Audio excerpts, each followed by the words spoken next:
Online ক্লাসে উপস্থিত শিক্ষার্থীরা আশা করি সুস্থ আছো, ভালো আছো, স্বাস্থ্যবিধি মেনে বাসায় অবস্থান করছো।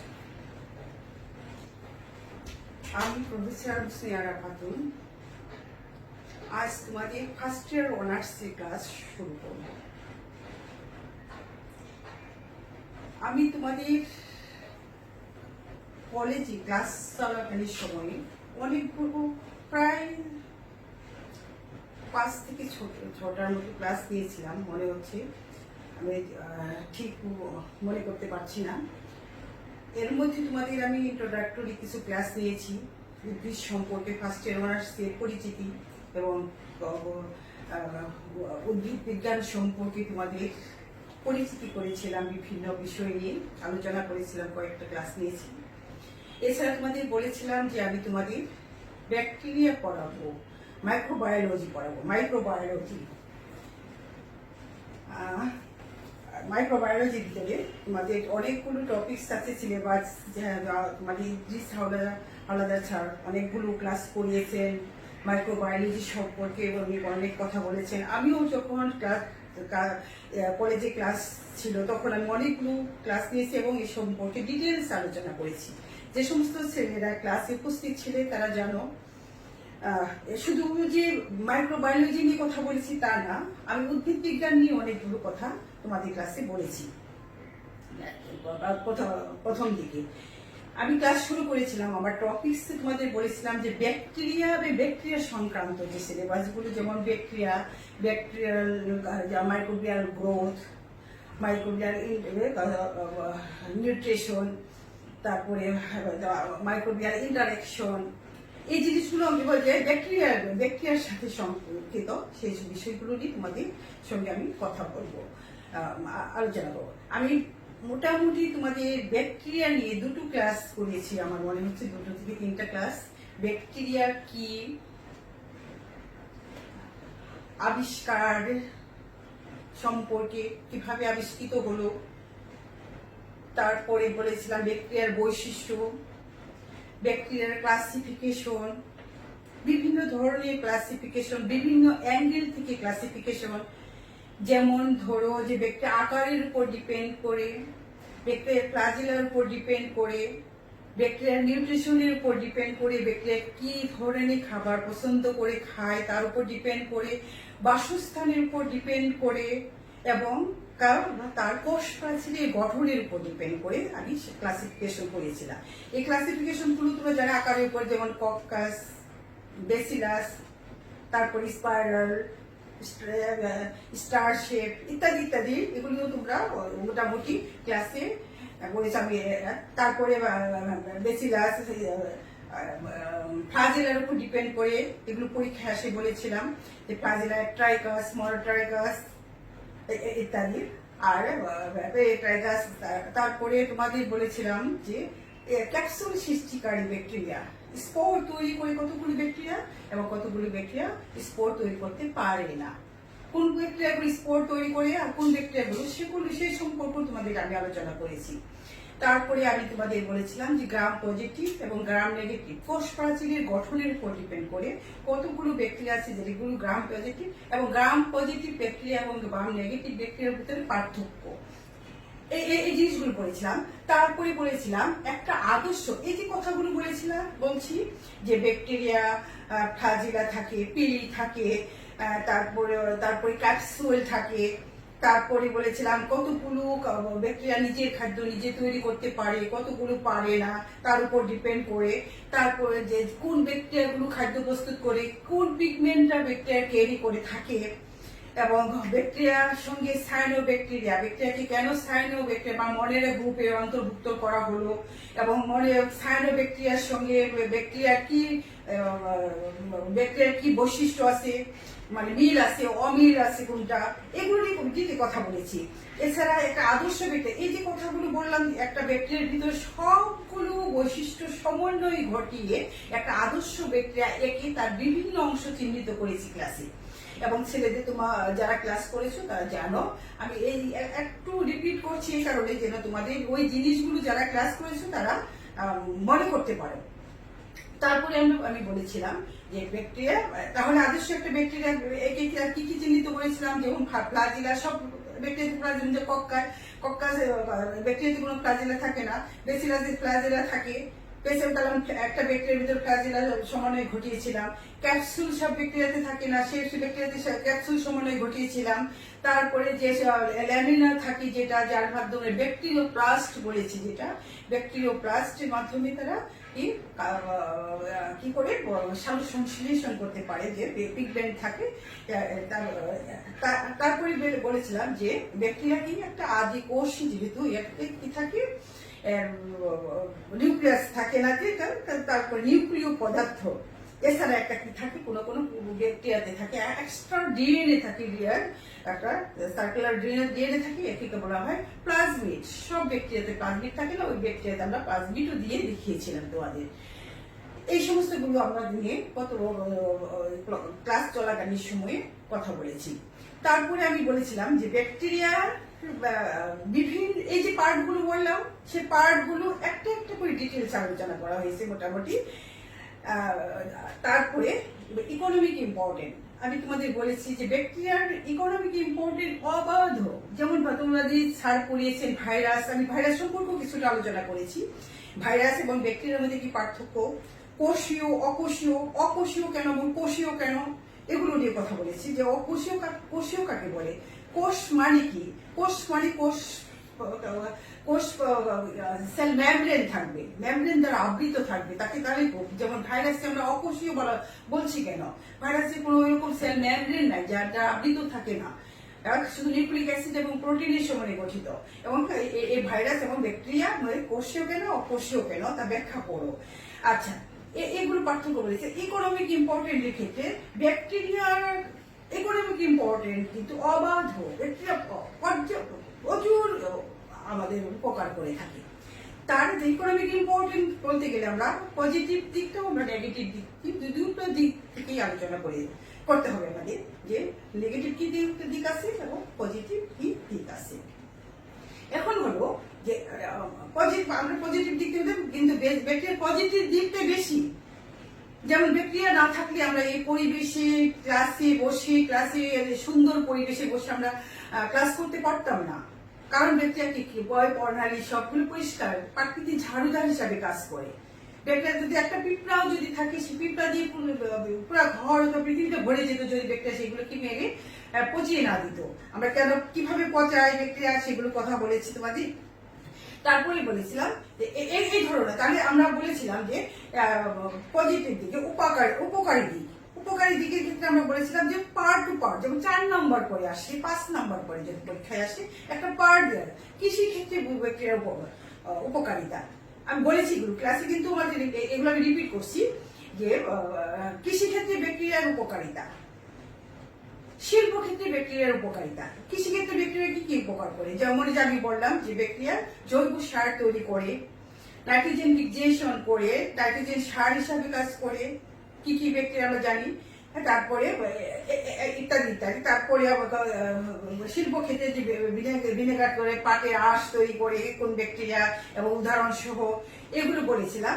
এছাড়া আর অন্যান্য অনেক ধরনের উপকার ব্যাকটেরিয়া করে থাকে। তার পার্ট বাই পার্ট কিন্তু পরীক্ষায় আসে, অথবা বড় একটা কোশ্চেন যদি আসে 10 নম্বরে, তাহলে পুরো ব্যাকটেরিয়ার অর্থনৈতিক গুরুত্ব আলোচনা করো। অথবা যদি 5 নম্বরে কোশ্চেন আছে ব্যাকটেরিয়ার কৃষিক্ষেত্রে অবদানগুলো উল্লেখ করো, উদাহরণ সহ উল্লেখ করো, তাহলে এইভাবেও আসতে পারে। তারপরে শিল্পক্ষেত্রে ব্যাকটেরিয়ার অবদান। তারপরে আমরা উপকারের ক্ষেত্রে অপকার গুলো আমরা ভাগ করে নিতে পারি। যেমন যেটা কি গাছের ক্ষেত্রে, প্লান্টের ক্ষেত্রে কি কি ধরনের ডিজিজ তৈরি করে, অ্যানিমেলের ক্ষেত্রে কি কি ডিজিজ তৈরি, অ্যানিমেলের ক্ষেত্রে যদি ধরতে মানুষের ক্ষেত্রে, পশুর ক্ষেত্রে কি কি ডিজিজ তৈরি করে, এগুলো পার্ট বাই পার্ট ভাগ করা থাকে। এবং তোমরা পার্ট বাই পার্ট ভাগকে পয়েন্ট আপ দিয়ে পয়েন্ট করে করে লিখবে, সেগুলো আমরা করা। আজকে আমি তোমাদের ব্যাকটেরিয়ার রিপ্রোডাকশন বলবো না, মাল্টিপ্লিকেশন বলবো। মাল্টিপ্লিকেশন বা সংখ্যা বৃদ্ধি, ব্যাকটেরিয়ার সংখ্যা বৃদ্ধি। ব্যাকটেরিয়ার সংখ্যা বৃদ্ধি, আগে ব্যাকটেরিয়া যখন বৈশিষ্ট্য বলেছিলাম ব্যাকটেরিয়া কিন্তু সেক্সুয়াল রিপ্রোডাকশন নাই, সাইনো ব্যাকটেরিয়া, যা নষ্ট এবং অ্যানামিনের সঙ্গে সম্পর্কিত, যে এদের সেক্সুয়াল রিপ্রোডাকশন হয় না।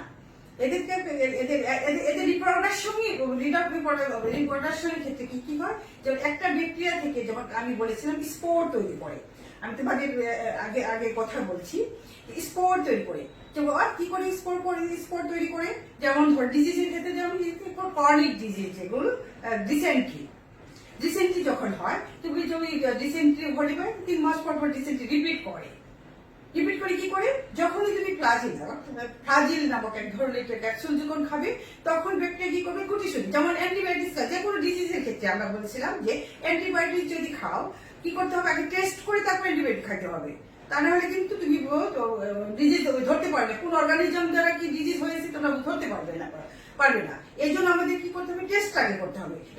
যদি টেস্ট না করে তুমি ক্যাপসুল খাও অথবা প্লাজেল খাও, অথবা কি করবে, ব্যাকটেরিয়া তার নিজের বাঁচানোর জন্য, বেঁচে থাকার জন্য কি করে, সিস্ট ফর্ম করবে, চারদিকে কভার একটা সিস্ট তৈরি করে, সিস্ট তৈরি করে সেই সিস্টের ভিতরে ব্যাকটেরিয়া ঢুকে যায়, ফলে কি ওকে খুঁজে পাওয়া যায় না। তুমি কিছুদিন খাওয়ার পর যাও, এইভাবে ফ্লাজেল, আবার যে ফ্লাজেল খেলে আবার 3 মাস পরে আবার যখন অনুকূল পরিবেশ হয়, তার রিয়েকশন চলে যায়, আবার সেটা হয়, তাহলে কি করতে হবে, ওকে সমূলে যদি ধ্বংস করতে হয়, তাই কি করতে হবে, তাহলে কি করে, ব্যাকটেরিয়া কুড়ি উৎপাদন, ব্যাকটেরিয়া দীর্ঘ বিভাজনের মাধ্যমে, ব্যাকটেরিয়া খণ্ডনের মাধ্যমে, ইত্যাদির মাধ্যমে তাদের কি করে, দৈহিক বা ভেজিটেটিভ রিপ্রোডাকশন হবে, ভেজিটেটিভ সংখ্যা বৃদ্ধি ঘটে। ব্যাকটেরিয়া মেনলি যেটা ঘটে, একটা তার কুড়ি উৎপাদনটা কি, একটা থেকে একটা, তার কি সব ব্যাকটেরিয়ার সংখ্যা বৃদ্ধি হলো না, তারপরে একটা সিস্ট ফর্ম বলে কি হলো, সিস্ট থেকে একটা ব্যাকটেরিয়া হলো, তাহলে তার সংখ্যা বৃদ্ধি হলো না, তার মানে সে প্রতিকূল পরিবেশে নিজেকে টিকে থাকার জন্য সে সিস্ট ফর্ম করে সে অবস্থান করছে। এরকম এগুলোকে আমরা সংখ্যা বৃদ্ধি বলবো না ব্যাকটেরিয়া, তাহলে মেনলি যে ব্যাকটেরিয়া সংখ্যা বৃদ্ধি করে দ্বিবিভাজন প্রক্রিয়া। ব্যাকটেরিয়া কি করে, দ্বিবিভাজন প্রক্রিয়া, একটা থেকে দুটো থেকে চারটা, তোমার ফিশন পদ্ধতি থেকে বিগত একটা থেকে, তার মানে কি, ব্যাকটেরিয়া কিন্তু আমরা মানে প্রাকৃতিক ভাবে, মানে তুমি যদি কৃত্রিম উপায় তাকে পুশ করে মারো, না হলে কি তার যে দৈহিক সে সন্তানের মধ্যে বিলীন হয়ে যায়। একটা থেকে যখন একটা ব্যাকটেরিয়া ভেঙে দুটো হয়ে গেল, দুটো হলে 2 সন্তানের কাছে গেল, দুটো থেকে চারটা যখন 2 সন্তান, তার মানে ব্যাকটেরিয়া তার সন্তানের মধ্যে বিলীন হয়ে যায়, সবাই ব্যাকটেরিয়া মারা। তাহলে ব্যাকটেরিয়া কি করতে হবে, প্রতিকূলতা হবে, কোনো দুর্যোগ, অ্যান্টিবায়োটিক ইত্যাদির মাধ্যমে ব্যাকটেরিয়াকে মারা হয়। এমনি যেমন আমরা বার্ধক্যজনিত বিভিন্ন কারণে অথবা ব্যাকটেরিয়া মারা যায় না। ব্যাকটেরিয়া তার প্রাকৃতিক ভাবে বিভিন্ন কারণে, টক্সিক জনিত কারণে অথবা কৃত্রিম ভাবে পোস্ট করে অ্যান্টিবায়োটিক্স দিয়ে তাকে ব্যাকটেরিয়াকে মারা যায়। তাহলে আমরা আজকে যেটা করব, ব্যাকটেরিয়ার কি করব, মাল্টিপ্লিকেশন, আমরা ব্যাকটেরিয়ার মাল্টিপ্লিকেশন বলবো, বা ব্যাকটেরিয়ার সংখ্যা বৃদ্ধি। আচ্ছা, ব্যাকটেরিয়ার সংখ্যা বৃদ্ধির ক্ষেত্রে আমরা প্রথমে বললাম কি, মেনলি যেটা, তাহলে কুড়ি উৎপাদনের কথা বললাম, মেনলি কি করে, দ্বিবিভাজন, মেনলি যে বিভাগ,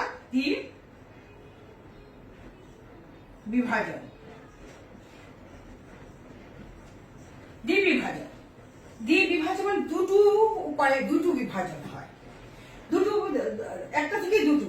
ব্যাকটেরিয়া আমরা কিভাবে বলেছিলাম, একটা যদি ব্যাসিলাস ব্যাকটেরিয়া বা দণ্ডাকৃতি ব্যাকটেরিয়া আঁকি, আমরা দণ্ডাকৃতি ব্যাকটেরিয়া আঁকতে গেলে বিভাজনটা তোমরা দেখো, এই একটা ব্যাকটেরিয়া, এবং তোমাদের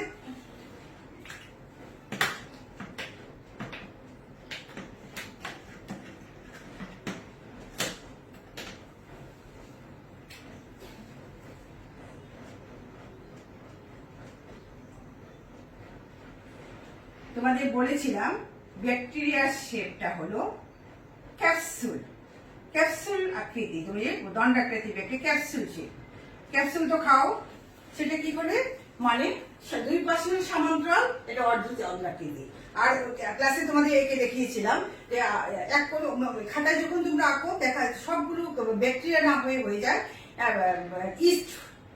ইস্ট কিন্তু ডিম্ব আকৃতি, ডিম্ব এইরকম এরকম, ঠিক এরকম শেপ। আর তোমরা আঁকো এভাবে, ব্যাকটেরিয়া গোলাকৃতি লিখতে হবে, গোল গোল হবে, অথবা দণ্ডাকৃতি হলে এরকম।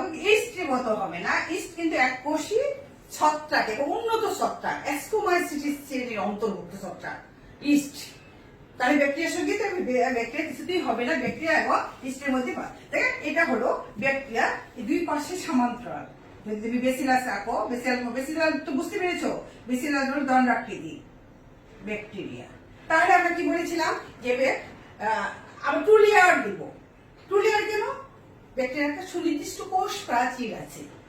আমি তোমাদের ক্লাসে বলেছিলাম যে ব্যাকটেরিয়ার সুনির্দিষ্ট কোষ প্রাচীর আছে বলে আমরা ব্যাকটেরিয়াকে কি উদ্ভিদ বিজ্ঞানে পড়ছি। কারণ কি উদ্ভিদকে কাকে বলি? উদ্ভিদের দুটি প্রধান বৈশিষ্ট্য কি? সে কখনো কঠিন খাদ্য গ্রহণ করতে পারে না এবং তার সুনির্দিষ্ট একটা বা জড় কোষ প্রাচীর থাকে। ব্যাকটেরিয়ার একটা কোষ প্রাচীর আছে বলে এটা মাইক্রো অর্গানিজম, তাও আমরা এখানে উদ্ভিদ বলতে পারি। এবং উদ্ভিদের কতগুলো বৈশিষ্ট্য তার মধ্যে বিদ্যমান। এখন আমরা বলেছিলাম যে এর কিন্তু নিউক্লিয়াস, সুনির্দিষ্ট নিউক্লিয়াস থাকে না। কি থাকে? নিউক্লিয় পদার্থ থাকে। নিউক্লিয় পদার্থটি কি? নিউক্লিয়াসের ভিতরে যে পদার্থগুলি কি থাকে? ক্রোমোজোম থাকে, ডিএনএ থাকে, ক্রোমোজোম থাকে। একটা ডিএনএ এগুলো কি থাকে? সাইটোপ্লাজম। আর তারপরে আমরা ব্যাকটেরিয়া বৈশিষ্ট্য কি বলেছিলাম?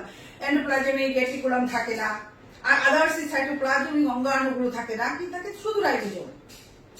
শুধু নিউক্লিয় পদার্থগুলো মধ্যে থাকে এক সূত্রাকার ক্রোমোজোম ডিএনএ, আর কি থাকে? আর রাইবোজোম। তাহলে রাইবোজোম থাকে। এখানে দেখো, তাহলে এটা হলো সেল মেমব্রেন।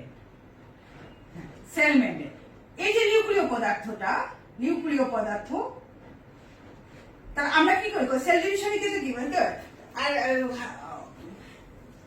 আমরা সেল ডিভিশন যখন পড়েছি, তোমরা ইন্টারমিডিয়েটে চলে যাও, ইন্টারমিডিয়েটে যখন পড়েছো সেল ডিভিশনে কত ধরনের আমরা সহজ এবং সহজ হিসাবে একটা সহজ একটা জটিল, অ্যামাইটোসিস। অ্যামাইটোসিস মানে সরাসরি যখন ডিভিশনে অংশগ্রহণ করি অ্যামাইটোসিস। কোনগুলো? আদিকোষী, যেমন ব্যাকটেরিয়া এবং সায়ানোব্যাকটেরিয়া। উদাহরণ করে এগুলো পড়ে এসেছো, আমরা জানি, তোমরা জানো যে ব্যাকটেরিয়া এবং সায়ানোব্যাকটেরিয়া এদের কি জন্য? এটা আদিকোষী উদ্ভিদের কি থাকে? অ্যামাইটোসিস পদ্ধতি। এই অ্যামাইটোসিস পদ্ধতি বিভাজন কি করে? প্রথমে এখান থেকে এই যে নিউক্লিয় পদার্থটা, প্রথমে নিউক্লিয় পদার্থটা আমাদের কোষ,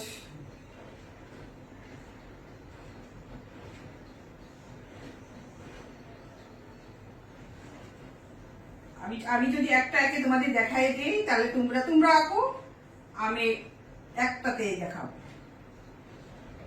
সময় নষ্ট হবে না। এখন হলো এটা কি করবে? সেল মেমব্রেন থেকে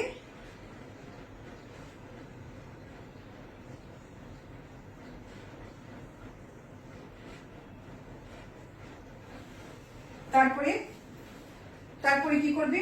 একইভাবে আমি এটা একটু মিশাই দিয়ে দেখাচ্ছি তোমাদের। আর তোমরা আঁকো, আমি দেখাচ্ছি তোমাদের। আরেকটা ব্যাকটেরিয়া আঁকো, আঁকার পরে দেখো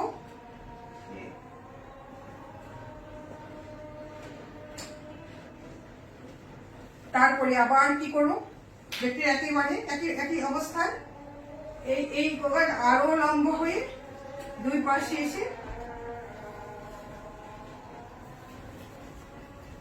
এসে ঠিক এইভাবে মিশে যাবে। তারপরে একটা সাইক্লোন কোষ প্রাচীর, তাহলে একটা ব্যাকটেরিয়া থেকে কি হলো? দুটো ব্যাকটেরিয়া তৈরি হলো।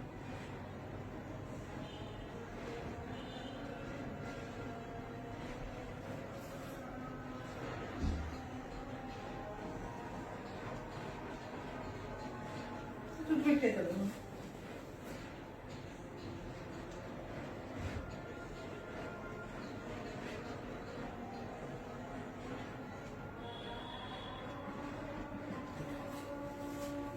থেকে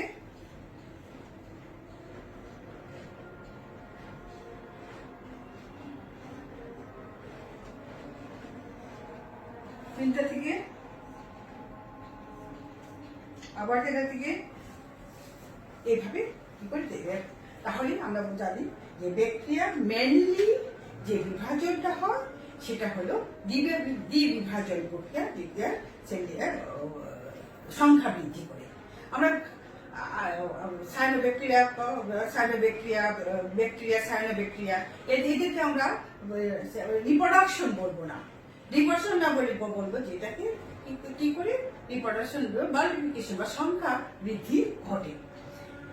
recombination, genetic recombination, bacterial genetic recombination.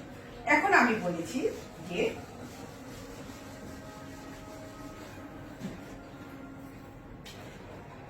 দেখো genetic recombination,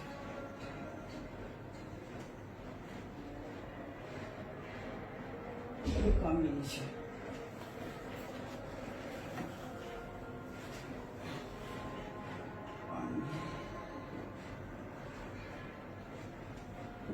genetic recombination, genetic recombination বা বংশগতীয় পুনর্বিন্যাস, বাংলাতে বলা হয় বংশগতীয়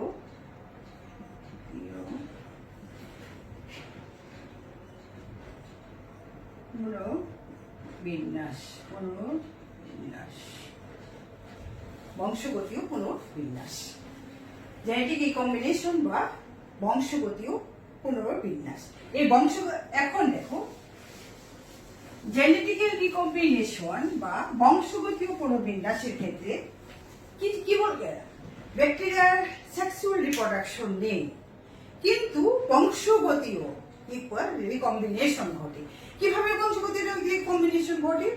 যে ব্যাকটেরিয়াল জেনেটিক্যাল পদার্থ, ওই যে আমি বলেছিলাম ডিএনএ বা জেনেটিক্যাল পদার্থ দুইটি ব্যাকটেরিয়ার মধ্যে স্থানান্তরের মাধ্যমে যে জিনের যে কম্বিনেশন ঘটে তাকে বলা হয় জেনেটিক রিকম্বিনেশন।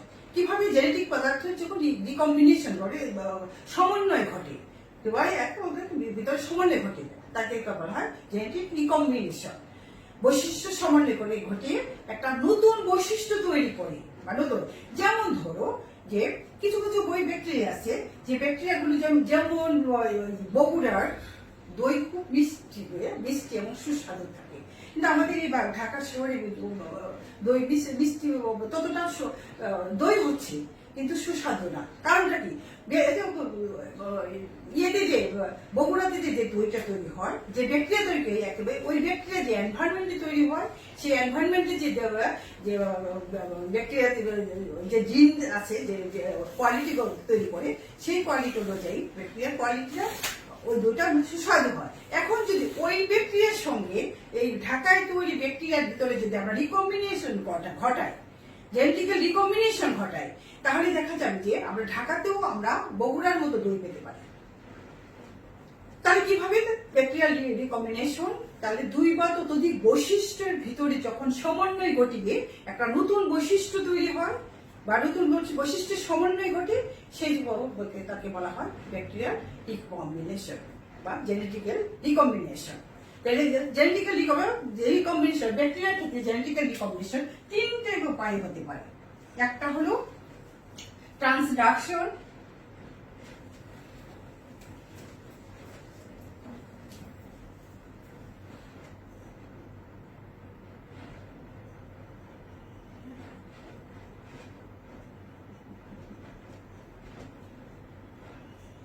ট্রান্সফরমেশন,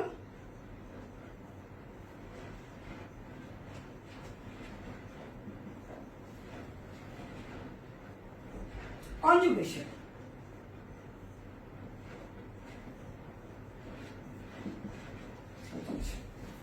ট্রান্সডাকশন আমরা পড়াবো পরবর্তীতে, আমি এখন একটু তোমাদের সংজ্ঞায়িত করি। ট্রান্সডাকশন হলো যে ব্যাকটেরিয়াল জেনেটিক্যাল পদার্থ যখন কোন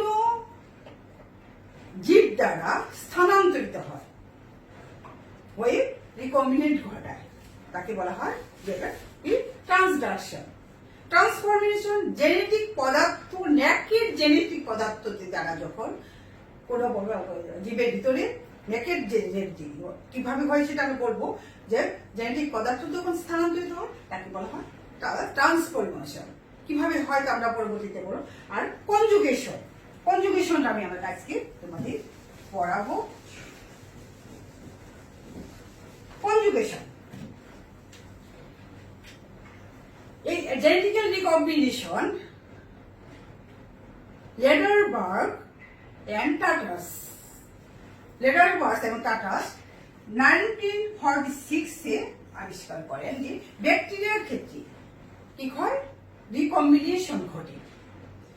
কিভাবে রিকম্বিনেশন ঘটে? তিনি কনজুগেশন দেখা যায় যে দুইটি অক্টোট্রপস ব্যাকটেরিয়ার ক্ষেত্রে, মিউট্যান্ট ব্যাকটেরিয়া ক্ষেত্রে দেখা গেছে যে তাদের যদি কাছাকাছি রাখা যায় সঙ্গে তাদের ভিতরে জেনেটিক্যাল রিকম্বিনেশন ঘটিয়ে, কিভাবে বলেন তিনি ইকোলাইতে মিডিয়া দিলেন।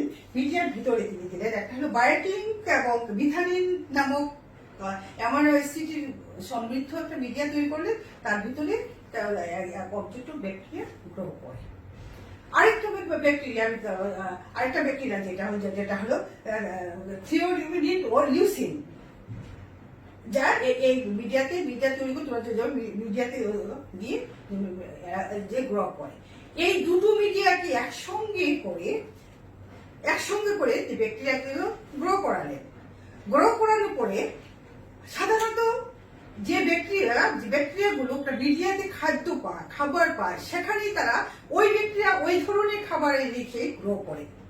যেমন ডিজিজ, যে সমস্ত ডিজিজ তৈরি করে ব্যাকটেরিয়াগুলো, সেই ডিজিজ তৈরি ব্যাকটেরিয়া ওই ডিজিজটি যেমন ব্লাড ক্যান্সার বা ব্লাড খেতে পছন্দ করে, মিষ্টি যেটা করে মিষ্টি খেতে পছন্দ করে, কার্বোহাইড্রেট যেটা যে ভাতের থেকে মদ অ্যালকোহল তৈরি করে, সে ওই ধরনের খাবারই পছন্দ করে, তাহলে ওই ধরনের খাবার দেয়। এখানে দেখেন তারপরে দেখা গেল যে এই দুটো চারটা মিক্সচার ওনারা মিক্সচার তৈরি করে দেখালেন যে এই দুটো মিক্সচারের পরেও যখন কোনো মিডিয়া দেওয়া গেল, মিডিয়া ছাড়াই কোনো নিউট্রিয়েন্ট ছাড়াই যখন মিডিয়া তৈরি করছে সেখানেও গ্রো করছে ব্যাকটেরিয়া।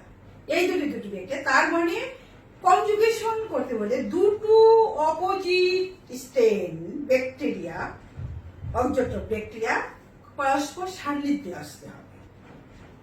কনজুগেশনের ক্ষেত্রে তোমরা স্পাইরোগাইরাতে পড়েছিলে। কনজুগেশন একটা টিউবের মাধ্যমে জেনেটিক্যাল পদার্থ কি করে স্থানান্তরিত হয়। সব ব্যাকটেরিয়ার ক্ষেত্রে কনজুগেশন ঘটে না, কোনো ব্যাকটেরিয়ার ক্ষেত্রে কনজুগেশন। এই কনজুগেশনটা হলো দুই ধরনের, এবং কনজুগেশন জেনেটিক্যাল পদার্থ স্থানান্তরিত হয়ে ব্যাকটেরিয়ার বাহ্যিক গঠন বা বৈশিষ্ট্যের যে পরিবর্তন ঘটায় এটাকে বলা হয় কনজুগেশন। তাহলে আমরা কনজুগেশনটা কিভাবে দেখাই? দু ধরনের, একটা কনজুগেশনের ক্ষেত্রে কনজুগেশন ব্যাকটেরিয়া, এখানে হলো দুটো ব্যাকটেরিয়া,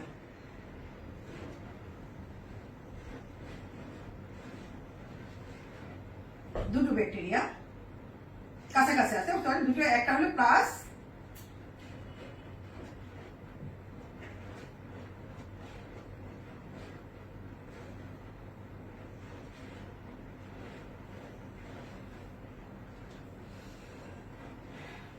এটা হলো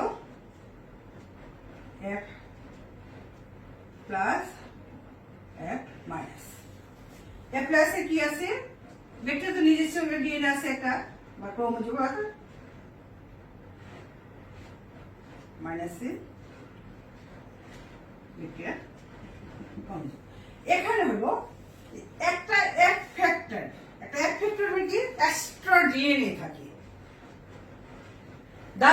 ব্যাকটেরিয়া দাতা যেখান থেকে দাতা ব্যাকটেরিয়াতে একটা এক্সট্রা ডিএনএ থাকে, এটা F ফ্যাক্টর।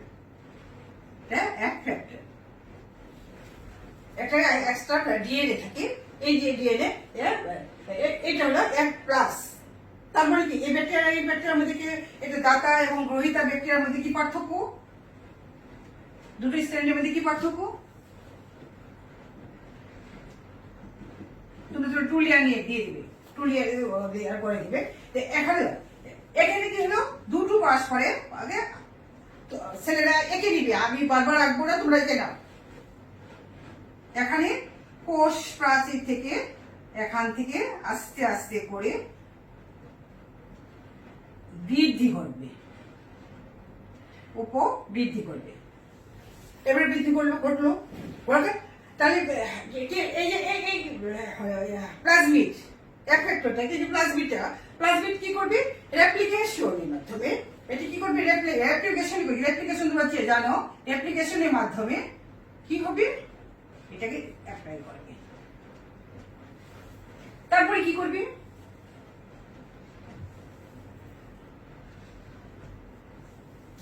ব্যাকটেরিয়া দুটো কাছাকাছি এসে, আমি একটা দিয়ে দেখাচ্ছি, তোমরা অনেকগুলো আঁকবে। তারপরে কি করবে, এটা আস্তে আস্তে ঢুকে একটা, তাহলে কি হলো,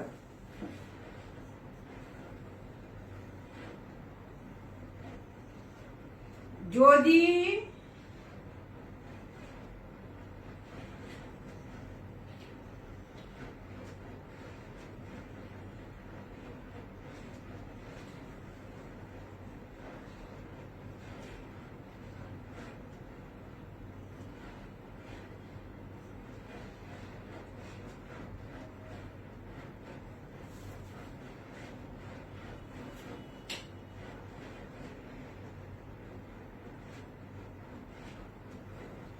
এটা কনজুগেশন, আমি দুটো দিয়ে দেবে, তাহলে এখান থেকে যে কনজুগেশনের মাধ্যমে, রিকম্বিনেশনের মাধ্যমে কি ঘটনা ঘটলো, এটা হলো এক প্লাস, যেটা স্ট্রেন পজিটিভ স্ট্রেনটা আর নেগেটিভ স্ট্রেন, এখান থেকে যে প্লাজমিড আছে, এটার মধ্যে প্লাজমিড নাই, দুটো আমি তোমাদের আগে এরকম আলাদা করে দেখিয়েছি, তোমরা কিন্তু আলাদা আলাদা করে লিখে নেবে, আলাদা করে নিবে।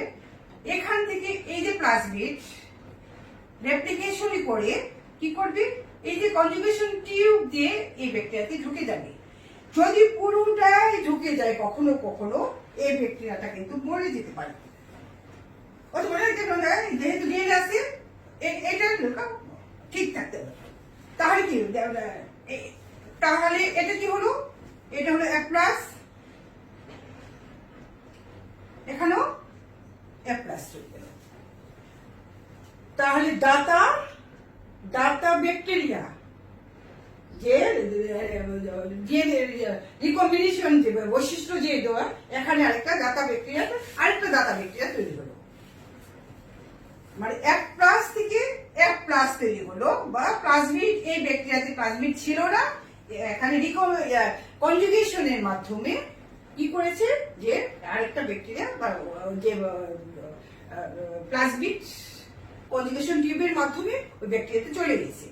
এখানে কিন্তু মেন ডিএনএ কিন্তু রয়ে গেছে, বা ক্রোমোজোম যেটা ছিল সেটা কিন্তু রয়ে গেছে। কি ট্রান্সফার হয়েছে, শুধু প্লাজমিড বা এফেক্টরটাকে কি করেছে, ট্রান্সফার হয়েছে। ট্রান্সফার হওয়াতে এফ প্লাস বা পজিটিভ স্ট্রেনটা পজিটিভ স্ট্রেনে, নেগেটিভ স্ট্রেনটা পজিটিভ স্ট্রেন। তার মানে কি হলো, যে ব্যাকটেরিয়াটা ছিল পজিটিভ স্ট্রেন, নেগেটিভ স্ট্রেন, সেই ব্যাকটেরিয়াটা পজিটিভ স্ট্রেনে রূপান্তরিত হয়ে গেল বা পরিবর্তিত হয়ে হলো কিসের মাধ্যমে, কনজুগেশনের মাধ্যমে বা কম্বিনেশনের মাধ্যমে। এখন একা তোমরা বলতে পারো এই সব বিশেষ কতগুলি ব্যাকটেরিয়া ক্ষেত্রে এই ধরনের ঘটনা ঘটে। এখন তোমরা তো বলতে পারো যে ম্যাডাম, যদি বারবার এরকম বলে তাহলে সব ব্যাকটেরিয়া তো দাতা ব্যাকটেরিয়া হয়ে যাবে, তাহলে এদের কনজুগেশন আবার অপরিবর্তিত হবে কি, অজস্র ব্যাকটেরিয়া আবার এগুলো কি করে, প্রচুর করে মাল্টিপ্লাই করছে, অজস্র মাল্টিপ্লাই, অসংখ্য মাল্টিপ্লাই করে সংখ্যা বৃদ্ধি করে, সুতরাং ব্যাকটেরিয়া অভাব হবে না। যে সমস্ত ব্যাকটেরিয়া এবং বিশেষ ক্ষেত্রে এই কনজুগেশনটা ঘটে। আরেকটা কনজুগেশন আছে, ঠিক আছে, আজকে তোমরা এ পর্যন্ত পড়ো। ফার্স্ট ইয়ার অনার্সের ছেলেরা, আজকে আমার প্রথম ক্লাস তোমরা পড়লে। আজকে আমি ব্যাকটেরিয়া যে টপিকস গুলো তোমাদের পড়াবো বলে দিয়েছি, যে ব্যাকটেরিয়া সংক্রান্ত যে সমস্ত ব্যাকটেরিয়াল গ্রোথ, তার ব্যাকটেরিয়াল নিউট্রিশন, তারপরে ব্যাকটেরিয়াল মাইক্রোবিয়াল ইন্টারাকশন, এইগুলো নিয়ে আমি তোমাদের সঙ্গে কথা বলবো, এই সমস্ত টপিকস গুলো পড়াবো। আর তোমাদের আর স্যার কতটুকু পড়িয়েছেন, পরবর্তীতে যা বাকি কতটা থাকবে পরবর্তী বলে দেওয়া হবে। তোমরা কিন্তু ক্লাস করবে, ক্লাসগুলো ফলো করবে, বাসায় বসে থেকে সময় নষ্ট না করে প্রতিদিনের পড়াগুলো প্রতিদিন ক্লিয়ার করে রাখবে, প্রতিদিন পড়ে রেডি করে রাখবে, যে কোনো মুহূর্তে পরীক্ষা শুরু হতে পারে। সুতরাং মোবাইল অনলাইনে যতগুলো ক্লাস হয়েছে সবগুলো ক্লাস যেন রেডি থাকে। আর আমার যে ক্লাসগুলো আগামী টাইমে তোমাদের আবার